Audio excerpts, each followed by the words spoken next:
Melanjutkan episode sebelumnya, Kwon dan Do-hee berciuman dengan penuh gairah. Di situ, Kwon memberitahu Do-hee bahwa kekuatannya telah kembali sepenuhnya. Tentu Do-hee senang, itu artinya Kwon bisa melindunginya lagi. Setelah itu, mereka kemudian pulang ke rumah dan mewujudkan impian pernikahan mereka. Malam berlalu begitu romantis, hanya saja keesokan paginya Do-hee merasa malu telah melakukannya dengan Kwon.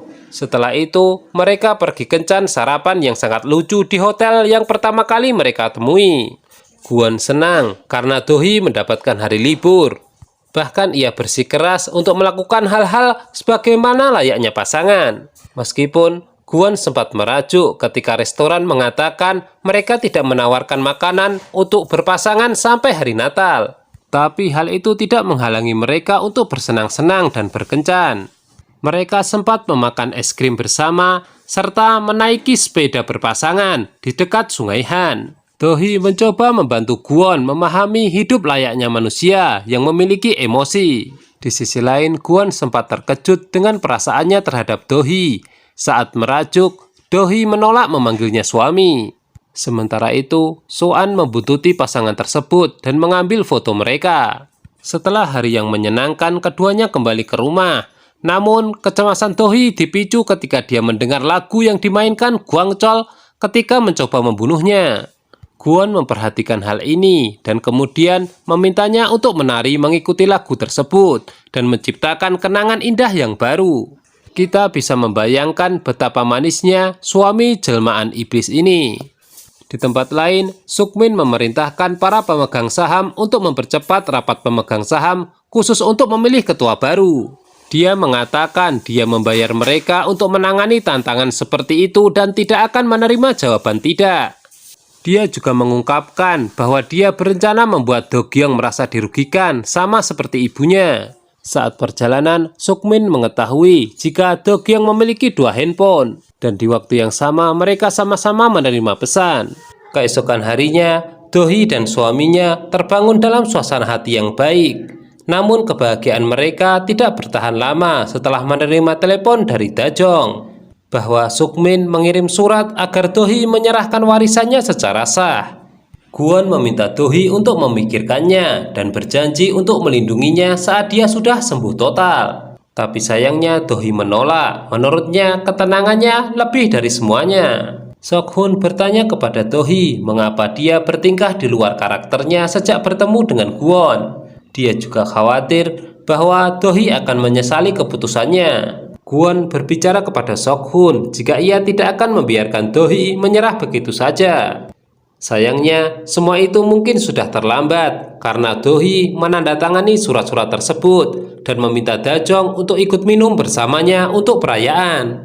Di tempat yang lain, polisi terus melacak pelakunya setelah mendapatkan sketsa terbaru. Dan pada saat yang sama, Kwon memerintahkan geng mafia menggunakan sketsa tersebut untuk menemukan Gwangcheol.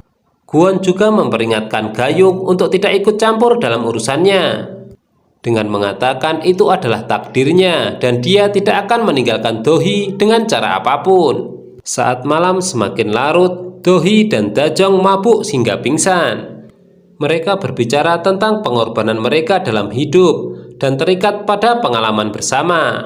Setelah minum begitu banyak, Do-hee menelpon Kwon untuk menjemputnya. Suaminya itu terkejut menemukannya mabuk dan mencoba menghentikannya dari alkohol. Setelah itu, Kwon menelpon Bok-gyu untuk mengantar Da-jong pulang. Di sisi lain, sebelum pulang ke rumah, Do-hee meminta Kwon untuk menggendongnya.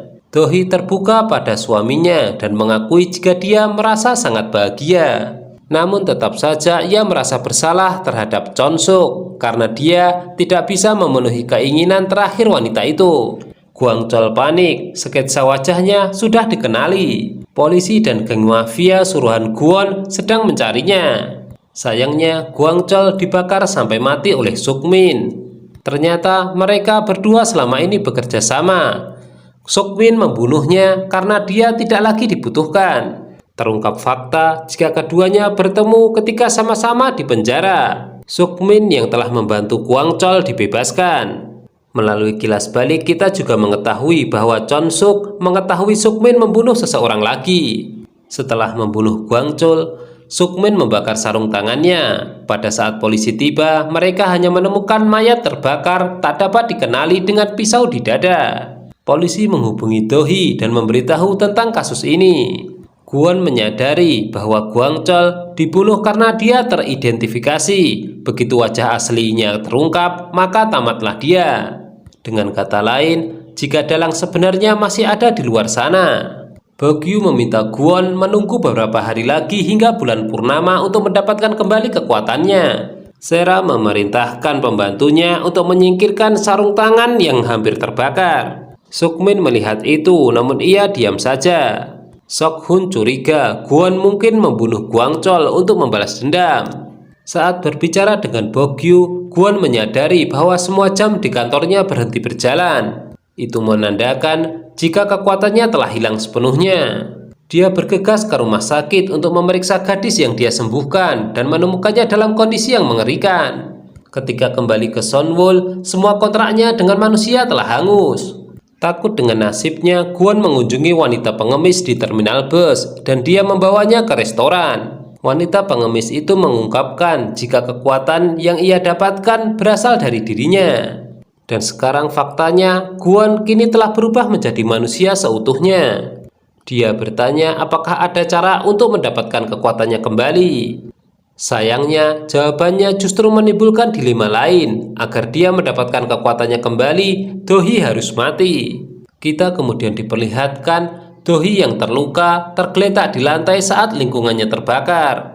Sementara di tempat lain, Sok-hun bertemu dengan Gayung untuk menanyakan lebih banyak tentang Kwon. Di situ Gayung mengungkapkan bahwa Kwon adalah iblis yang menipu dan membawa kemalangan, membawa manusia ke neraka. Wanita pengemis yang ditemui Kwon mengaku jika dia Tuhan. Dia berkata jika Kwon tidak akan bisa mendapatkan kekuatannya kembali kecuali Dohee mati. Dan yang lebih ekstrimnya lagi, bila Dohee tidak meninggal sebelum bulan purnama, maka kekuatan itu akan hilang selamanya. Bahkan Kwon akan terbakar secara otomatis. Itu artinya tidak ada cara untuk mengakalinya dan menyelamatkan keduanya.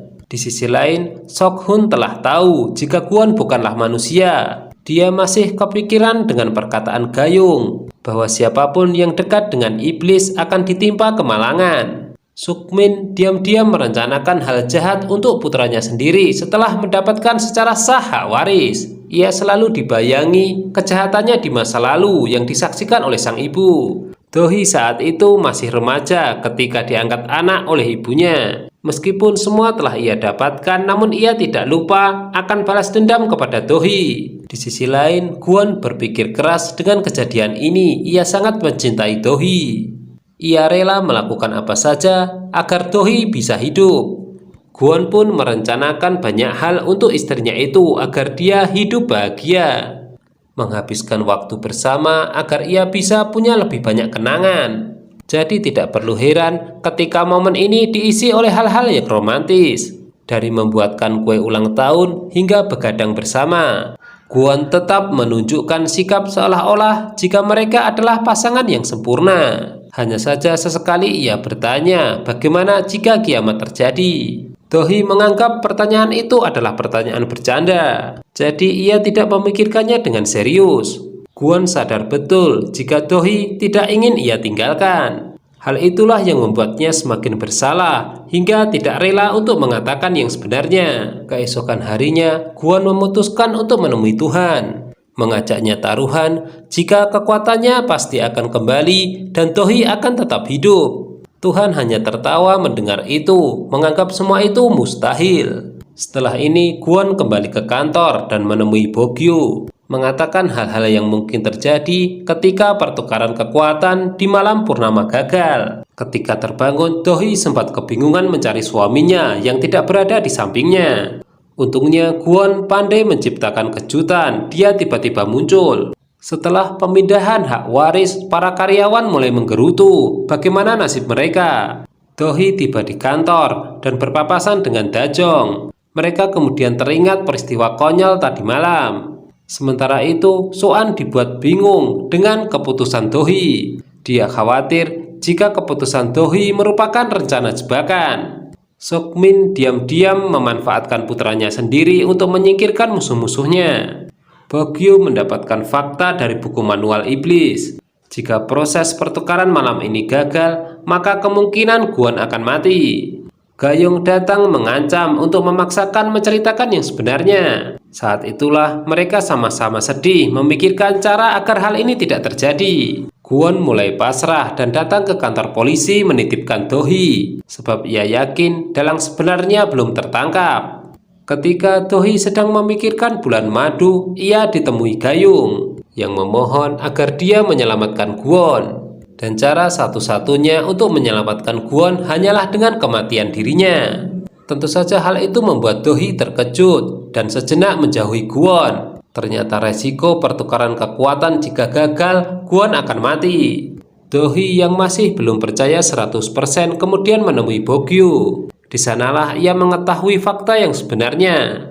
Do-hee kemudian jadi berpikir sudah terlalu banyak orang yang mati di sekitarnya dan kini giliran dirinya.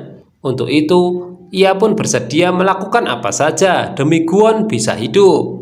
Gayung memberitahu Sok-hun tidak ada satu wanita pun yang berakhir bahagia di samping Kwon. Untuk itu mereka harus bekerja sama menghentikan ini. Fakta ini sudah cukup bagi Sok-hun untuk memberitahu Do-hee agar menjauhi Kwon. Tapi tampaknya semua itu akan sia-sia. Mereka sedang bersama menikmati hari yang bahagia. Kwon dan Do-hee tetap sepakat untuk melaksanakan pertukaran kekuatan pada malam ini. Di saat yang sama, Sukmin diangkat menjadi komisaris utama.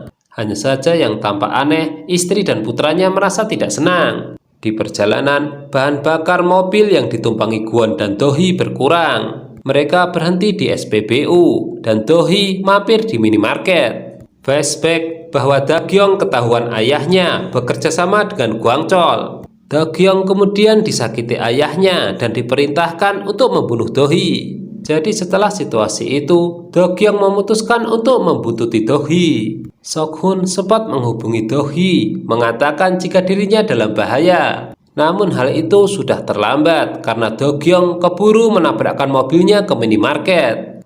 Hingga terjadilah kebakaran dan ledakan. Sok-hun yang baru datang dan Kwon mencoba mendekat namun mereka terpental. Tuhan dari atas gedung berkata, jika sudah waktunya, apa yang ia katakan terbukti. Do-hee bersimbah darah tergeletak di lantai di antara kobaran api. Hal itu seperti yang pernah muncul di mimpi Kwon. Do-hee diam-diam sebelumnya telah menyiapkan surat wasiat, hanya saja sekarang terbakar. Kwon memaksakan diri menerobos ke dalam api. Ia sempat kewalahan, namun kemudian bangkit dan menggendong membawa Do-hee keluar. Keajaiban terjadi, kekuatannya kembali. Bahkan tato yang tadinya berada di tangan Do-hee berpindah ke tangannya. Dan kekuatan itu kemudian Kwon gunakan untuk mengobati Do-hee. Nah, gimana? Apa yang salah dengan ucapan Tuhan? Tonton kelanjutan serial drama ini hanya di My Channel ya. Terima kasih.